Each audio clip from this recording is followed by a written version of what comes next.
Welcome to the Disrupting Doctors' Careers podcast, Abdul. It's a pleasure to interview you, as you did so me not too long ago. And so today we're going to be talking specifically about content creation as a career opportunity for doctors. One thing I have noticed, I think particularly since I've been connected with you, actually, this is how it works, right? I've seen loads of doctors, not even so much doctors, say medical students as well, who are literally putting content creation as their job title. And, you know, I'm like millennial, and so like content creation was just the thing that you did, but wasn't actually a term. Like, you know, doing a blog or a YouTube video, like you just do that. But now like content creation is a thing, and it's also a thing to be monetized. So this is a really great opportunity for doctors who are looking to diversify their skill sets and use some of that for great impact, using online, social media and beyond. And you're the person to talk about it. So welcome. And I also haven't mentioned so far that you are the co-founder of Peerr, which is a booming platform for content creators. So let's start from the beginning, Abdul. You are a doctor, right? Tell us, why are you a doctor to start off with? Why did you go into medicine? Well, thank you for the invitation into the podcast. I know I was on the other side of the table interviewing you and your story. Motivations for being a doctor, medic, sometimes I feel like I fell into the career. You know, I'm not one of those people who at the age of 6 or 7 wanted to kind of pursue this lifelong dream of being a medic. Grew up in like standard council estates, went to a normal school in South London, was like bottom set for the first few years of secondary school. Can I just ask, what is a standard council estate? Because not everyone knows what standard council estate is. So council estate is essentially big blocks of buildings, jam-packed full of people who probably don't have the best socioeconomic background. They probably don't have the best careers that you'd see as aspirational. And it's kind of an environment which getting a job in you know, like the highest level would have been like getting an office job. Like I remember for my dad, you know, if you could work at the council, that would be like amazing. Like that's a secure, sturdy job, right? So like admin was kind of the highest level of, you know, our aspirations. So talking about, you know, obviously what is your ethnic background and what generation are you when it comes to immigrants? Yeah. So my parents are originally from Bangladesh. So both my parents came to the UK when they were kind of teenagers. Right, I see. And then obviously we were kind of born and brought up here. Yeah. So yeah, they kind of, as soon as they came to the UK, they didn't have the opportunity to study further. It was more to kind of start working, help provide for the family. You can imagine, you know, loads of brothers and sisters all cramped up in like a 2-bedroom flat, which is where we grew up. Yeah. So just going to university and stuff like that wasn't even in the picture, to be honest. It was just get through school, get like a decent job, help support the family. So yeah, one of the things that I've observed and we know is real, especially if you are from an immigrant background like myself. My parents are Caribbean. Yeah. Jamaica and Nevis. If anyone knows Nevis, St. Kitts and Nevis. They were brought up here, so they came here when they were very young. And I am the first doctor in the family. Just thinking, I am the first doctor and probably only doctor, medical doctor that is, in the family. And I see that a lot of families, especially from ethnic backgrounds, it's all about, you know, get the best job you can, the most secure job you can, and that's usually doctor, dentist, accountant, lawyer, you know, those jobs that in the day, say about 20, 30 years ago, were seen as very secure, well-paying jobs. So it's interesting that you grew up in a culture where it's like, if you get an office job, you're made. So yeah. I'd love to hear more about how you essentially punched above your own weight. Yes. Yeah. I won't get into medicine. That's really fascinating. I'd love to hear more about that. Yeah. No, I do agree. Like in the South Asian community, kind of the trio of doctor, banker, lawyer, engineer is kind of the go-to. But yeah, I'm looking back, I don't know why that wasn't kind of like proposed to me as like a career choice, which is interesting. If anything, my mom wanted me to be like a religious scholar.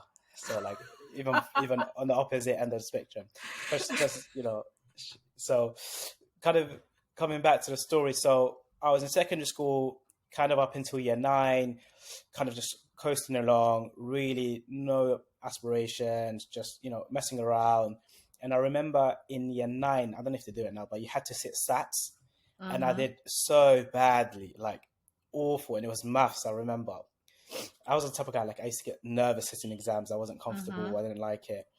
And then I think my mom kind of took me to the side and said, like, I think at the time we knew GCSEs was super important. Like we knew, like, to get a job, to do well in life, you need to do well in GCSEs. So she took me to the side and said, look, you need to kind of pay attention to do well in GCSEs. And if you do well in GCSEs, you can come up with a good job. You have like a stable career.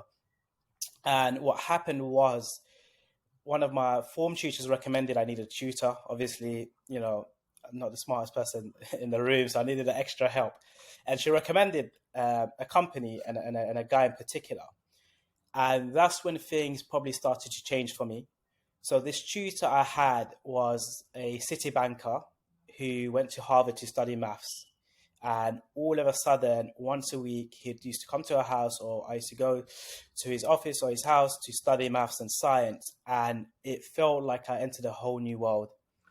I mean, I just wanted to interrupt you there. I think that's interesting, because it sounds like you had a massive failure moment, which we all do. That's how most of these journeys start, right? We failed massively, or crisis massively. And it's great how it's like, right, you need some proper support. So how did your parents manage to find this guy? And what was in it for him? You know what I mean? Like, it sounds amazing, this guy. Yeah. So like, I'd love to hear more about that. Yeah, so you hear about tuition and tuition centres. We weren't a big fan. I was never a big fan. But it was my form tutor. I remember it was parents' evening. The form tutor was called Mrs. Clark. I still remember her. And she said, hey, Abdul's got potential. I think he'll benefit immensely from having a tutor. And obviously, I remember still being there with my dad. He's like, we don't know any good tutors. We only know community centres, and they're not that great. I'm talking about, it's probably like a good 10, 15 years ago, by the way. So she said, this is the number of someone that I've recommended before. He seems to be doing super well. All the students he's taught so far have done well in their GCSEs. So he's like, all right, cool. And I remember at the time, he charged like just over 30 something pounds an hour, which was a lot of money. And you have to do like 2 lessons at the time. And my dad was like, do you know what? It's worth the investment. The reasons as to why he did it was because his dad was a professor of chemistry. And it was a thing for them to kind of give back, to help other people to study. And he really enjoyed teaching. So I think he said his passion was actually teaching, but he just ended up becoming like a city banker. So there's the money and then there's the passion. And you can imagine he was also Southeast Asian, right? From like an educated background, so he went into kind of the trio of what is aspirational. But doing the lessons with him, and so what was the cool thing about him? It wasn't just kind of like read through the CGP revision guides. I don't know if people do them anymore, but they're really good books. He used to kind of talk about careers, aspirations, what do you want to do in life. He knew I'd come from this kind of council estate background, and he's like, I think it was to keep me motivated to study. He was like, look, you can really get yourself into a good career. You can earn a lot of money. You can support your family. You can do all of these wonderful things. You can travel. And then for some reason, something just clicked in my head, and I just thought, you know what, I want to be like him. I want to have one of these careers. I want to do really well in my GCSEs. I enjoyed studying and learning with him. So at school, I wasn't really learning. It was with him and at home where I was really studying, going through past papers, learning the theory. And then I think you look through things in a different lens. So come to year 10, year 11, we also knew someone after a very long time at our school that got into medicine at King's. And then his brother was in our class, and then he was like, yeah, my brother just managed to get himself into King's. He's doing medicine. And I was like, wow, what's this medicine thing? And then I went back to my tutor, and then that's kind of where kind of this whole concept of medicine kind of started to brew. But even then I wasn't kind of willing to pursue it, or kind of was up for it. Like I was easy kind of going, didn't really mind too much.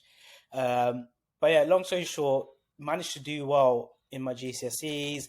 And then this thing of automatically at the time, anyone that did well in school and GCSEs or even A-levels were kind of signposted to become doctors and medicine.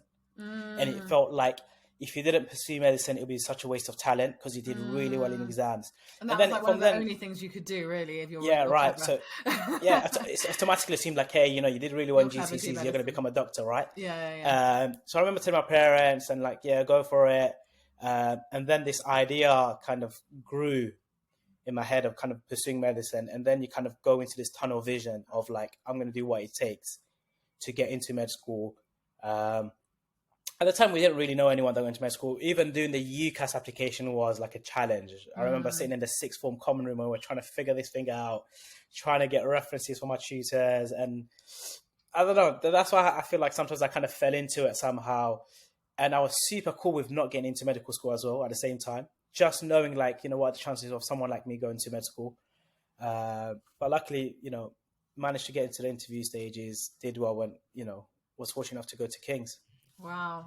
Congratulations. I mean, I think that's such a powerful story about your journey into medicine, especially coming from a, disadvantaged socioeconomic background and as the child of immigrant families. And so I wonder, and this is going to be my next question, I wonder how that shaped what you're doing now. So jumping forward, we're talking more about, the creator economy.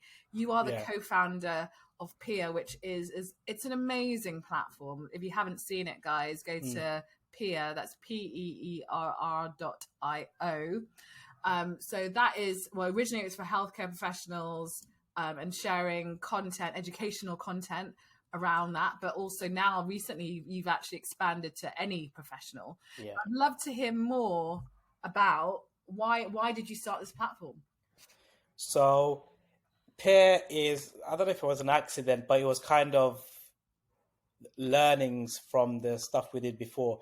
So to really understand the story of Peerr, we kind of have to go back to the original time where we stepped into the world of content creation, the creative economy. So went for King's, graduated. I did super bad in the SJT exams, like really bad, right? So another opportunity, it sounds like. I see where this is going. It starts with you doing really badly in exams.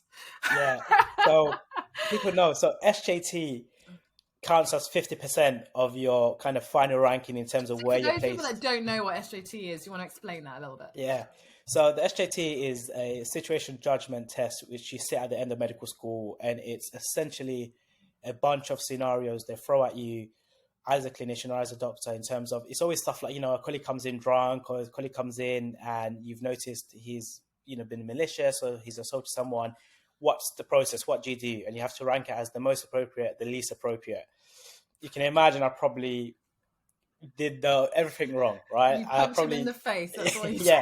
So I don't know if my background or anything had to play with it, but I did it all wrong. And the funny thing is, so obviously the podcast I do with my co-host, who is Ams, and to describe him, he was kind of the first centile medical student, top of the class. I was at the bottom, and I like to say we kind of met in the middle, and we kind of averaged out. So he did well. He got into the most competitive deanery in London, so he was set to go. We were at the time super keen on becoming surgeons, so we didn't really care about the content creator, the economy, or anything like that. It was head down, get into kind of surgical training. He wanted to do cardiothoracics, I wanted to do orthopedics. And lo and behold, I kind of do really bad in the SJT. And a few weeks later, they kind of released your results. And I realized I had to move out to Coventry. So this is the first time I'm moving away from friends and family, 100 miles away from home to Coventry. And it was like a massive culture shock. So like you can imagine, I was kind of like looked after at home, pampered, had everything, done for me to a certain degree, right? And now all of a sudden I'm living out by myself. I need to do everything. And one of the things that I found difficult was adjusting. I think, to be fair, I probably was homesick. Imagine you're an F1, you're coming home after on-calls, after nights. Sometimes there's no one in the flat. You're really struggling. You're really adjusting to it. And throughout med school, I was quite active. involved in loads of societies. We were part of like a charity called Maternal Day Association. And at one point I just thought, do you know what? I really need to do something different, just to keep me going, just to keep my mind busy. Otherwise I'm just going to hate it here. No offense to people in Coventry, yeah, but it is I felt my life slow down as I went into Coventry for the first time. I think just want to touch upon that point, because actually we have very similar stories where like you moved from London to Coventry, I moved from London to Blackburn, and we both were like, what the hell is this? Yeah, so you've been there, you know that feeling of like, damn. And you know what was so sad? I felt I smashed that exam. I left the exam hall early and I thought, you know what, I smashed it. And every time you think you smashed the exam, most likely you didn't, right? Especially in med school. So, I'm in Coventry, and it turned out to be like a blessing in disguise. I met some awesome people. I was still quite on it in terms of surgery. My first rotation was gen surge, managed to get loads of theatre time. You can imagine a small DGH out there, 5, 6 o'clock, the consultant's grabbing you by the collar, hey, I need your help with this emergency laparotomy. There's no one else here. Compared to AMS, who was barely getting any theatre time in like a busy central London hospital. But yeah, coming back to the story before I digress, I really wanted to do something different. And it was like a random phone call. I still remember it, 4 o'clock in the morning, to AMS, who was on holiday after his honeymoon. So he was on his honeymoon. He just got married. And it was like, hey, do you know what? Let's do something. We've got a story we can share. We feel like a lot of people resonate this story that may have come from, disadvantaged backgrounds like us. Hopefully we can inspire and motivate people. And it was purely to be a passion project. So no idea of monetizing, earning money, anything like that. It was, let's do something where we can share our story. The problem was we wanted to do YouTube, but we didn't know how to video edit. We didn't have any cameras. So we thought, oh man, we can't do YouTube. What's the next best thing? So the next best thing happened to be podcasting, because it's just audio recording. And we kind of spent like a good few hours on that night, kind of speaking on the phone, talking about the things we can do. I even did like a mock intro to the kind of opening show and all of that jazz. So we started to kind of record the podcast. I used to come down to London every weekend. So this is scrubbed in. Yeah, it's a scrubbed in podcast. Yeah. So end of F1, beginning of F2, the scrubbed in podcast was kind of born. And the premise of it initially was, we want to share our story, our journey, life as an F1, in a podcast format, purely as a passion project, purely just to keep ourselves active, and the hope that it helps someone else, right? Mm-hmm. Problem was, we were so junior in our career, we ran out of stories to tell. There's only so many weekends and on-calls and nights you can talk about. So then we came to a bit. I challenge you on that one. And actually, I'll probably jump forward and back with regards to the creator economy. So one of the things that I've found out more about through you is the creator economy, and actually how popular it is amongst medical students. And I came across a number of YouTube pages by medical students, and they can really find a whole lot of content that they're going to talk about. And stuff that's actually like really addictive to watch. I'd love to hear more about that. So obviously, I can't remember, it might have been like 2018, 2019, or before that even. So we're sharing our stories. Like you said, we're trying to squeeze out as much content as possible in terms of episodes, but we're struggling. We did a good bunch of episodes, to be fair. And by that time, we also managed to be like, hey, do you know what? Since we're going down this creator economy or this content creation role, let's pick up the skill. And I remember I was learning how to kind of video edit. We had to borrow cameras. We borrowed mics. We borrowed one of our mates' office space. And then we thought, hey, do you know what? We had a good response. And we thought, do you know what would be cool is if we brought on other people to share their story. And that's when it kind of, the Scrubbed In show kind of really took off, because, we brought on our friends initially, and then it kind of, the guests got a bit more renowned, people that were super established, really killing it in their field, to where we are now, where it's like people like yourselves that are, carving out a niche, a space for themselves, really successful health tech founders, entrepreneurs, or like world leading surgeons. So that was the kind of the Scrubbed In show. We're kind of putting out a story each week, and then COVID struck. And then you can imagine medical education came to a halt. everyone's kind of on the front line. I was on ITU at the time, and I remember I wanted to go into my GP rotation, but they held everyone back just to get as many people on the kind of most sore areas. And we thought, hey, do you know what? We've got this podcast. People seem to be listening to it. Why don't we help with the medical education? Loads of people are doing webinars and kind of like sessions and presentations. And we thought, do you know what? We're not really a big fan of those stuff. Loads of people doing it. Why don't we stick to what we enjoy most? By this time, we fell in love with audio. Podcasting was such a fruitful thing for us. We really enjoyed the creative process. So we basically did what we called pod cases, where it's like 15 to 20 minute stories of people, clinical scenarios that medical students, specifically those in placements, can kind of listen in. And then we did like a quiz on the Instagram using the poll feature. Everything was scrappy, like the whole thing was scrappy. But it was nice. It was the first time it was kind of audio driven learning. So imagine you stick in your headphones and you get a scenario of like a 64-year-old chap comes into A&E with chest pain. It was a different way of learning and people loved it. We were getting like thousands of downloads, like 10, 20, 30,000 downloads from these pod cases. And then we did the quiz on Instagram to just kind of reinforce that knowledge. And then we were like, hey, do you know what? Why don't we turn this into an app and then monetize it so we can get better gear, better equipment? And we're like, hey, do you know what? So we kind of went down the route of finding a developer, building out this app. We've already tested it with the podcast on Instagram. We launched it. That did really well. Thousands of downloads. People are paying for it. And then this is where probably people are more interested, where the story of Peerr kicks in. So what happened was we launched this app and people could submit cases and quizzes and they'll send it in, they'll email it, or they'll kind of WhatsApp over to me, having spent hours on end on doing it. But when you went onto the podcast app, which is still live, people can kind of look at it if they want, if they're still interested. It felt like this was still a scrubbed in product. It felt as if me and Ams were still creating those cases and quizzes and content. And I don't know if people were annoyed, but it felt as if they weren't getting the acknowledgement they deserved. And it came to like, how do we compensate you? And medics, you probably know, is they really don't know what the value is sometimes. They really don't know how much to charge for a piece of content or piece of work outside of their 9-to-5 day job. And we could see the creator economy booming. We're seeing a lot of people creating content online. You know, loads. To be fair, every other medical student has a YouTube channel now anyway, right? Yes. And we thought, like, yeah, they're either like Instagram or YouTube, right? And we're like, hey, do you know what?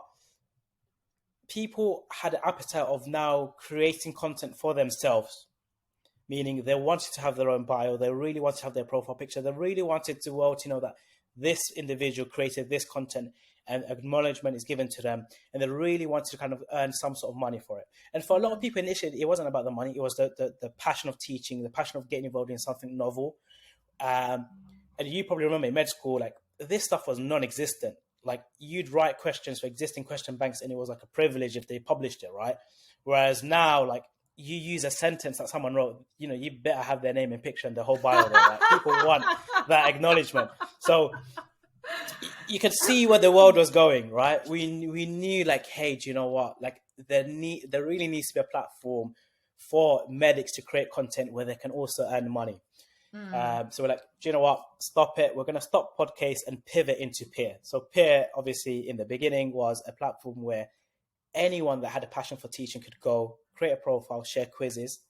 And the way it worked was every time someone did a quiz, you get paid for it rather than this flat fee. And it was this, you're earning money every month as people did more and more quizzes.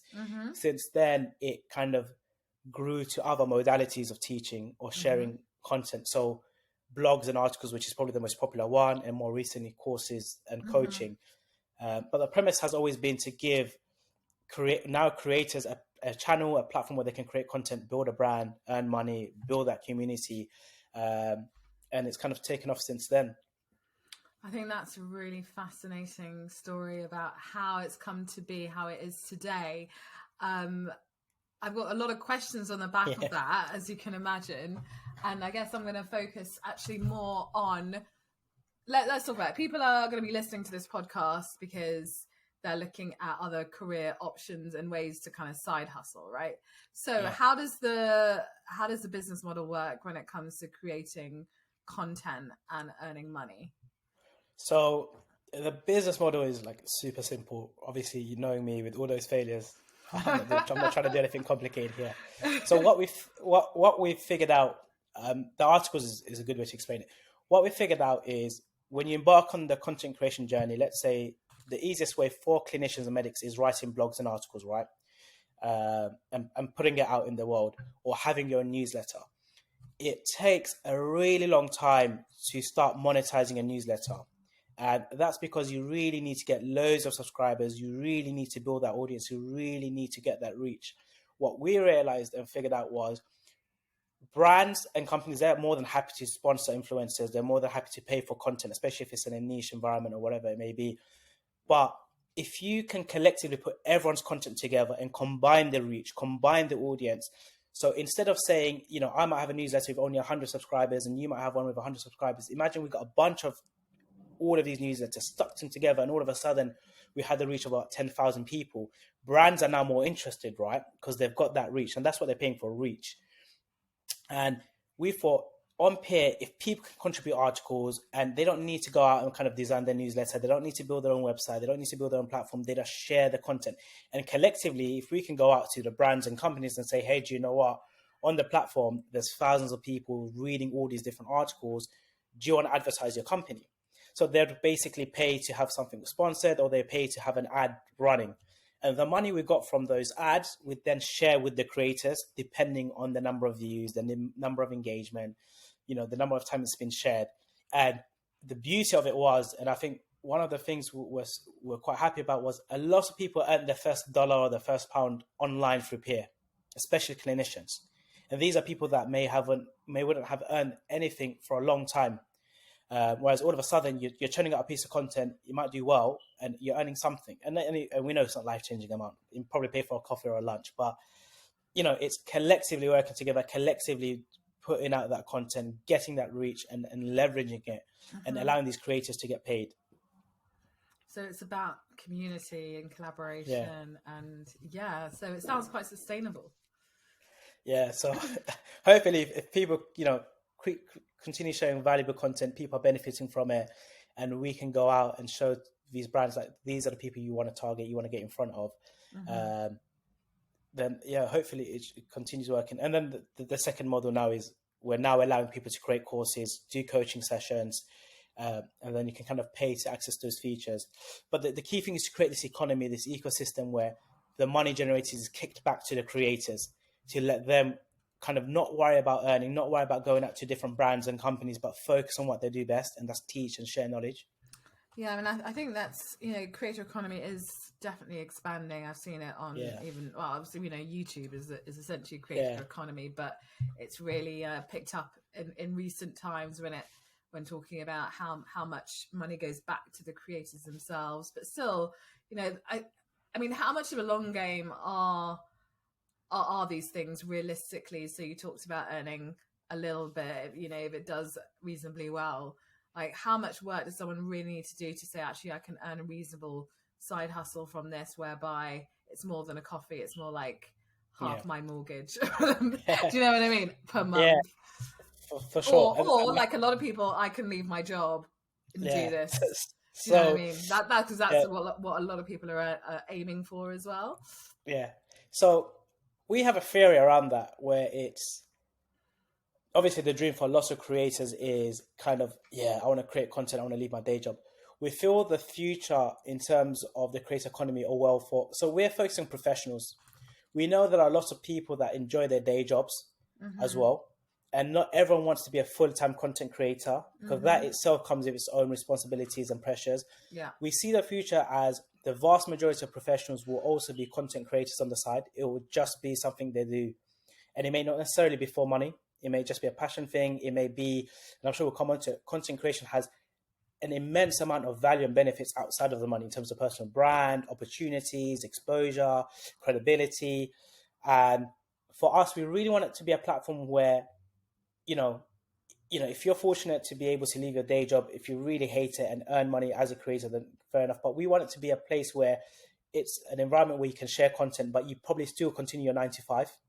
You don't necessarily leave it. And in terms of increasing the amount of money you can earn, one of the reasons why we introduced courses and coaching which are high ticket items where you can earn a bit more money, is you can sell a few courses. If you price it at the right amount, you can do coaching, and then you can then say, hey, do you know what, Abeyna, it covers half your mortgage.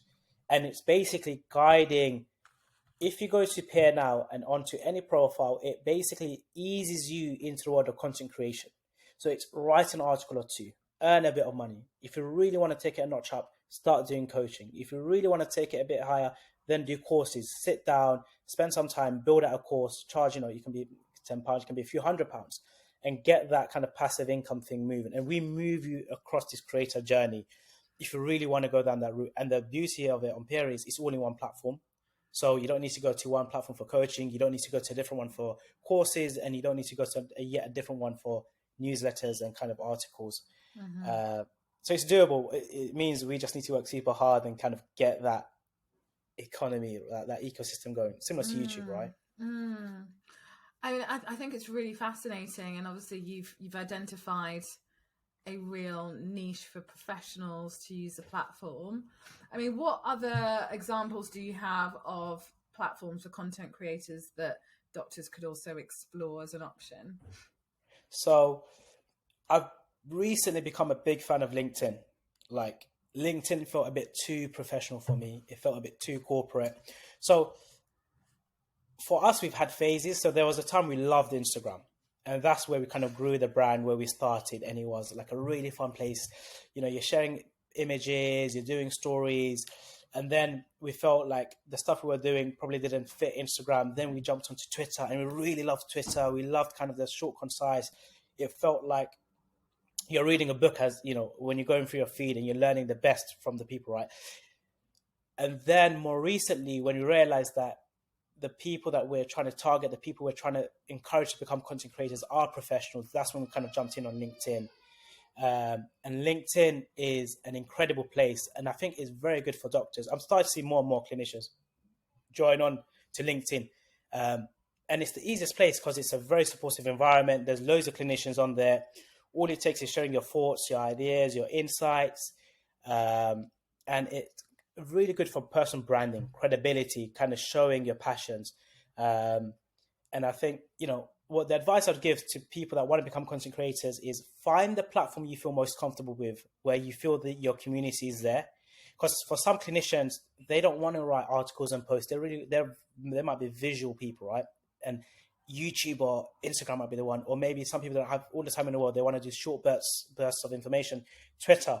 But for me, at the moment, LinkedIn seems to be at the top of my list in terms of social platforms. Great. And how would a doctor, say, monetize their efforts on LinkedIn or a platform like LinkedIn? So monetizing a platform like LinkedIn is slightly difficult. Hence why we built Peerr. It's like, in a way, like a monetizable LinkedIn, mm-hmm. right?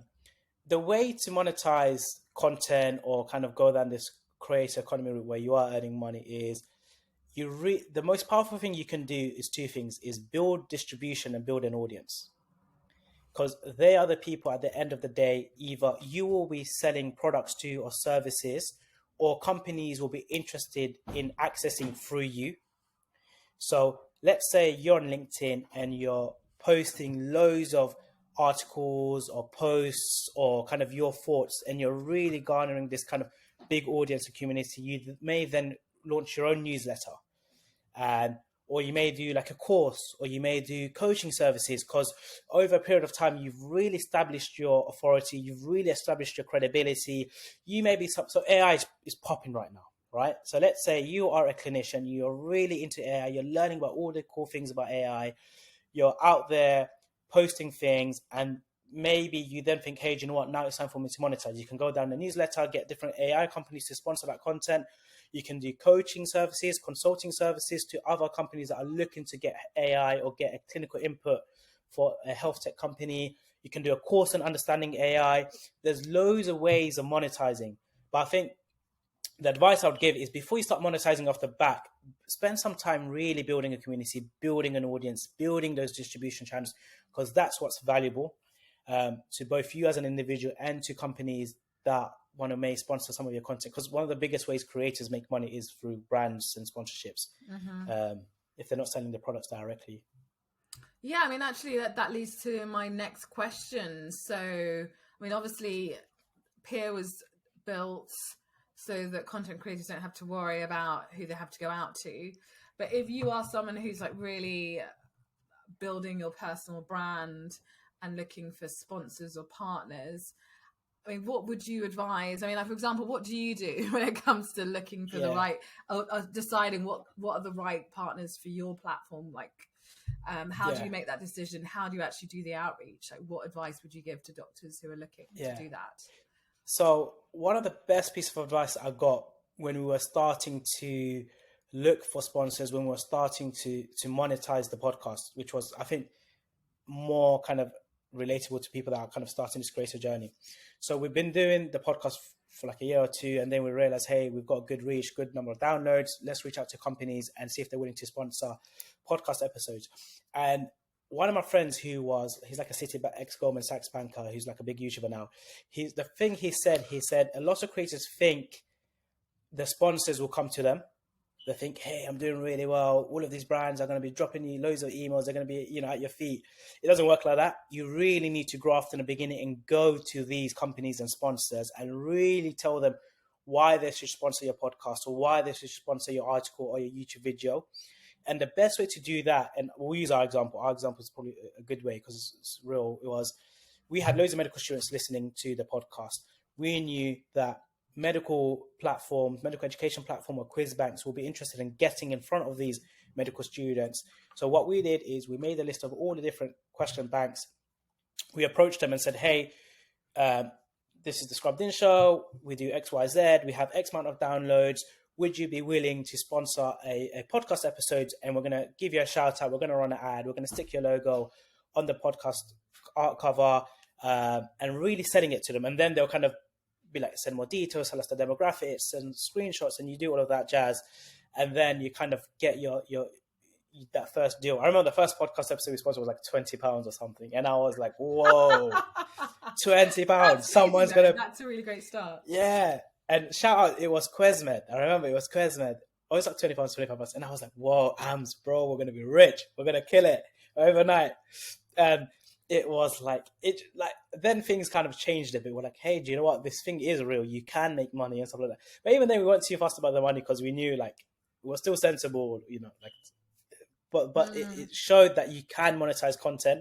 So anyone listening out there that are worried they won't monetize the content or it doesn't work, it does work.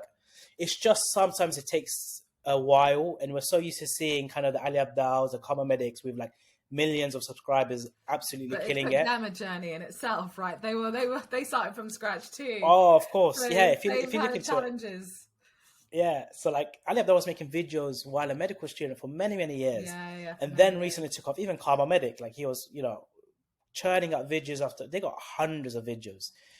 So obviously people see the overnight success, but coming back to when reaching out to companies or brands to sponsor, it's literally from identifying the type of content you're putting out, identifying the people that are consuming that content, then going out and seeing, okay, who are the type of companies or people that are looking to get in front of this audience, in front of these people? Are they willing to make, pay money for it? And then just going out and cold emailing, introductions, just saying, hey, I've got XYZ. I have access to this demographic or this population. Would you be interested in us kind of showcasing your stuff, or would you be interested in doing a sponsorship or a brand deal or something like that, and taking it from there? I think that's really, really valuable and awesome, simple advice, but I think really, really good points on how to then do the outreach. And obviously through those relationships, you can get bigger deals. Yeah, of course, you leverage it, right? Yeah, community grows and find other ways to get sponsorship. And usually once you've got your foot in the door, they're your best customers, really, isn't it? It's easier to get more money from the same people than it is to find new people or new companies, right? So I think that's really awesome. And just rounding off, so I mean, already you've given so many amazing bits, like golden nuggets when it comes to content creation. And I'd love to go back to what piece of advice would you give for doctors who are interested in just getting started and going down the content creator route? Just get started. I know a lot of medics and the clinicians are keen to create content. I remember I did like a LinkedIn thing the other day in terms of what seems to be the barrier to getting you to click the post button or publish a video or post an article or release a podcast. And I think maybe there's loads of reasons. It's perfectionism. I was going to say that's probably the biggest one. I mean, I've just started a new newsletter, which I haven't sent out yet. Yeah. And oh my God, I've done it about 4 times, and it's just getting longer and longer. And it's like, no, I want it to be short. And it's the enemy of the good. Yeah. So the advice is just do it. Like the first few PCs, the first few videos, the first few episodes will probably be crap compared to what you can potentially do if you keep at it.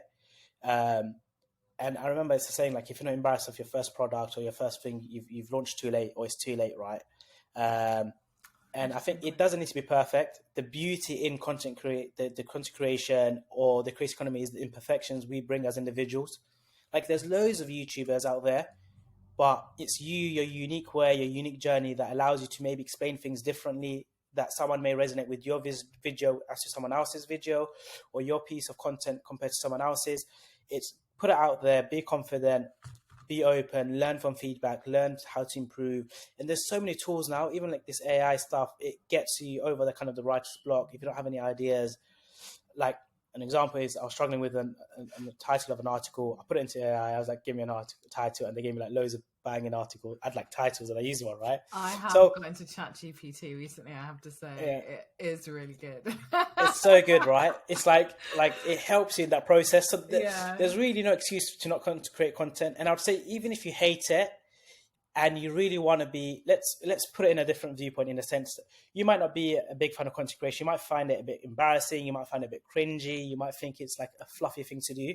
But let's say at the same time, you want to become an upcoming big consultant surgeon in a big fancy teaching hospital. Content creation is probably your best bet in getting those roles, because you want to be out there. You want to kind of cement that relationship, that credibility, that authority. When you create content online, you increase the surface area of opportunities to land your way. We've spoken to loads of consultants, and they said the future are these hybrid roles where you need to learn content. You need to learn how you use technology to improve your department. You reduce waiting times, you increase the budget, all of that jazz, right? So it's about becoming an influencer, isn't it? It's about becoming an influencer, and organizations, hospitals, they need influencers because influencers bring in money. They bring in interest, they bring in projects, they bring in, a whole sort of things that really help them to develop really great high quality services. So if you're coming in with your brand, your personal brand that no one can take away from you, that gives you extra massive leverage in getting a job or an opportunity, right? Yeah, definitely. And at the forefront of people's minds, there's so many times opportunities have come where we can't take them up. But because I've seen individuals tweet about it or post about it, I'm like, hey, this guy's interested in this. And you just connect them, right? Mm-hmm. And that individual, just because they put themselves out there, landed a project, landed an internship, landed so many opportunities. Yeah, and they may not be better than, say, the next person, but what they are better at is just putting themselves out there. Yeah, definitely. And I'll be... sometimes you have to be frank, and I do feel if you're not out there, if you're not creating content, there may be a chance where you do get left behind.